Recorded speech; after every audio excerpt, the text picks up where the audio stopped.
It is good to catch up with Kate Geiger, the Indiana Free Library, and every once in a while we get that opportunity, and we're taking one now. Good morning. Good morning. Thanks for having me on. Oh, it's our pleasure. It's our pleasure. So many changes. The building looks beautiful, by the way, doesn't it? It does. It looks almost brand new. It's really got a great look to the outside now. To the outside. What's the inside look like? Well, the inside is still all in construction and will be for a little while, and that is why I came to talk to you about our event, which is called Evening for the Stacks this year. It's usually Evening in the Stacks, but because of our construction, we will not be in the Stacks. We will be at White Township Fire Hall this year. There you go. And so we've had to relocate that event, and it's really going to be a great party. We did it last year at the same location, and this year we have some new changes. We also have a band coming, Grist for the Mill, and they do a really good job. We've had them play before, and they're going to be, adding a lot to the evening. We have an honorary chairperson this year, Chris Krasneski, and he is of course, a New York Times best-selling author, but also an Indiana native.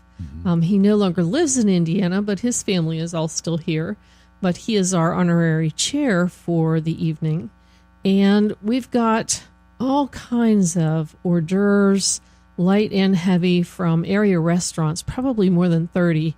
And that really adds a lot to the event. And so people come and can sample things from all over the place.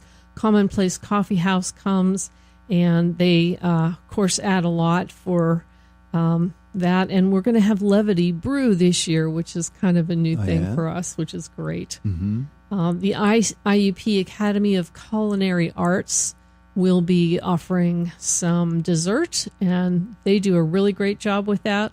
So we've got great stuff coming up. Our tickets, are not actually tickets, just reservations. You can either call the library and make a reservation and pay at the door, or you can send a check. We also have an online option. If people want to go online and print out a form to mail in with their check, they can do that, or just come to the library. So we always like it when they just drop in. Sure. But we haven't said the date yet.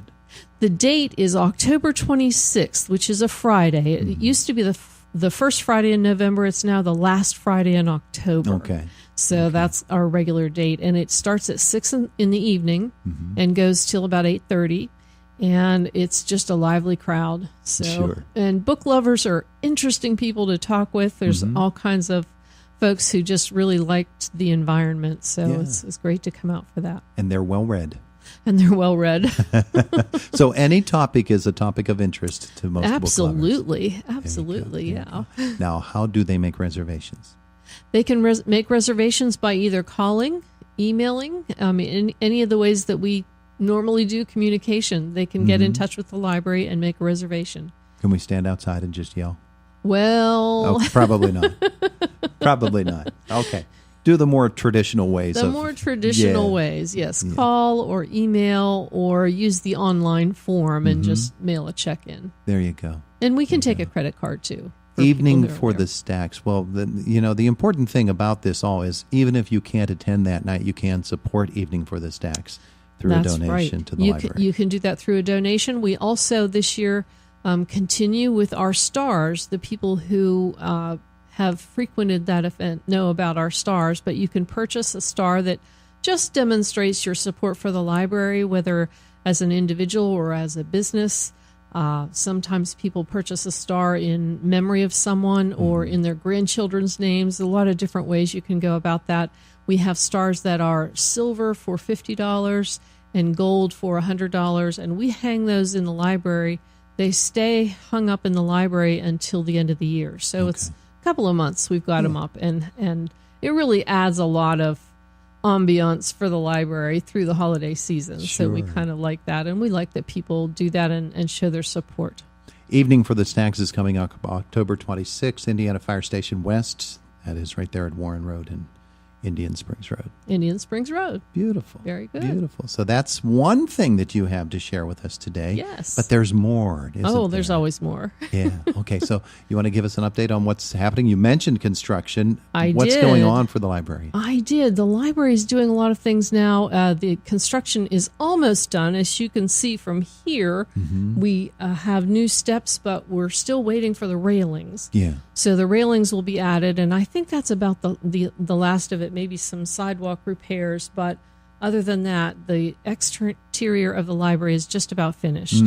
So then we're going to move to the inside, and the next target is the children's department. And the children's department is going to be temporarily located. Actually, it was yesterday. Okay. So freshly, we just moved up to the community room, and we'll be functioning out of the community room for the duration of the construction. And up there, we've got pretty much the same thing that we were able to do downstairs. We've moved up a good portion of the collection, our story area and crafts and interactive toys and things like that, so that they can be in the children's department and do the construction down there. And we're hoping when it's all done, we will have a new story room, and the kids will have a separate story area and a separate craft area. So up until now, it's kind of all taken place in the same place, right in the middle of the collection. Yeah. And so this will open up some new opportunities. We mentioned people who donate to the library, and you don't have to wait for a certain time of the year to do that. You can donate anytime. I know. People donate all through the year. Yeah. We do have some targeted campaigns. One is the annual fund campaign, and that is something we kick off in April for National Library Week. But truthfully, it goes on all year. Yeah. And anytime a donation comes, it can help. Donations are down this year, and I think part of that is our construction. People are not coming into the library. There was a time when they actually thought we were closed because the front of it was all full of scaffolding and things like that. We were open, but it just has affected things. We also, through the summer, the air conditioning was down. So Youch. Yeah, that really affected things. And so it got a little warm in there, and people just weren't coming and hanging out at the library. So that has affected our overall operations, but it's affected our giving as well this year. Yeah. So bottom line's a little bit short this year. We're a little bit short this year, but we can use support any time of the year, and we rely heavily on those donations. We raise about a third of our income. So without our support from our patrons, we wouldn't survive. So, do you get people who say, I want to give X amount of dollars and I want it to go to the children's department, or do they target in that way? Yes, they do, and that's perfectly acceptable. We also have memorials.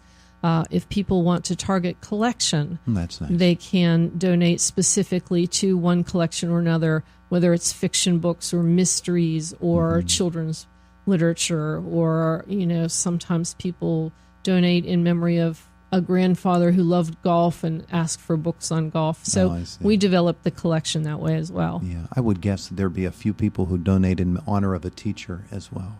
That happens. Yes. It's usually a loved one or a family member, but we have groups that will groups in town that donate in honor of a member that has passed on and things like that. So. Very good. That happens too. We're with Kate Geiger from the Indiana Free Library. So we've talked a little bit about fundraising and about renovations.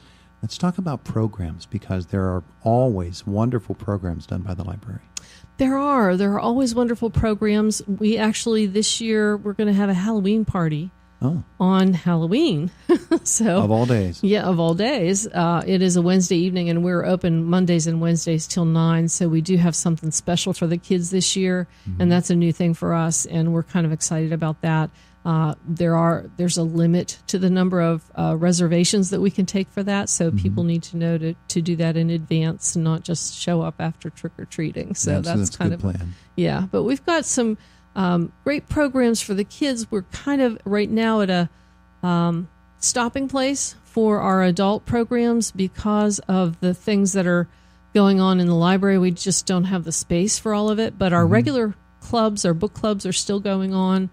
We have a tasters club that meets once a month that samples different recipes. They come in and choose a new cookbook each month and cook recipes out of the cookbook, cool. and then show up and have a lunch together and Do they share. invite you? Oh, always. I'm usually too busy to show up, but yes, they do that. And so we've got some really great book clubs that are going on. One is called The True Story, which is a nonfiction. So it's kind of sometimes history. We also have one for people who like young adult literature. So we've got a real variety of really great book clubs, and we're going to continue with those. The Knitters and the Quilters still meet at the library. Oh, yeah? The Quilters Thursday afternoons, 1 to 3. So anybody who's interested in quilting and wants to learn more and wants to, share that love with other people who are involved in quilting, that's a great group. They have a wonderful time there. We have a classics book club that, those folks just have a really great time. It's once a month, and it's classic literature. And, there's probably 20, 25 people in that group. And Really? Yeah, they have that many Jane Eyre fans, huh? Yeah, they have a great discussion. So a lot of good programs are going on, but our big programs that use the community room, of course, are going to be suspended until this all, is behind us. And we're hoping for, quick resolution for all that so that we can get back to doing what we're doing. Yeah, under construction is never a fun thing, but you always keep your eye on when the construction's finished and how wonderful it will be. Yes, and how much more we'll be able to do. And we hope on the second floor to have a thing called a maker space, if anyone knows what that is. And it's really for technology. People struggle with learning technology and new gadgets, and so we're going to have a place where we can do that. There will be a smart board in that room, and be able to teach people how to use the resources that we offer daily on our website. So we've got some really great things: music downloads, streaming movies. We've got online courses for people who are looking to do some skill building, especially workforce development. But there's also hobby things on there. You can learn photography, but there are 6-week instructor-led courses, and they're free. So if you want to take the final exam and get a certificate and pass that on to an employer and say, I now have this skill, that you can do that. You can also just take it for fun, for free, and skip the final exam and just keep taking it because you enjoy the learning process. So there's a lot of ways. We also have a thing called Learning Express. People can study for a GED, GRE, those life-changing kind of exams, civil service, things like that. So there's homework helps. There's all kinds of really great resources on our website. Wow. So, every once in a while, we see a herd of IUP students coming up the street and all congregating at the opening of the library. Oh, well, that has to do with Pokemon Go, actually. Really, does it? Yes. Gracious. There's a ton of them that come over there for that. Yeah, we're a Pokemon gym, so, when they release new critters, they all kind of congregate there, and that's really what that's all about. If you see them hanging out on the front steps, they're using our Wi-Fi, and, that's something we offer as well. We've got really strong, good Wi-Fi in the building, but also they can hang out on the steps and still get the Wi-Fi. So, okay, one last time because we're almost out of time. Sure. Here. Evening for the Stacks. Evening for the Stacks, October 26th at 6 p.m.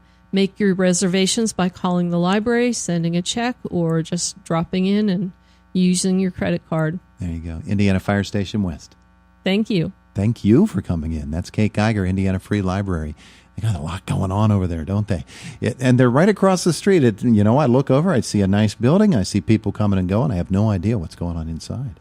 It is the voice of Indiana County, WCCS, AM 1160, 101.1 FM.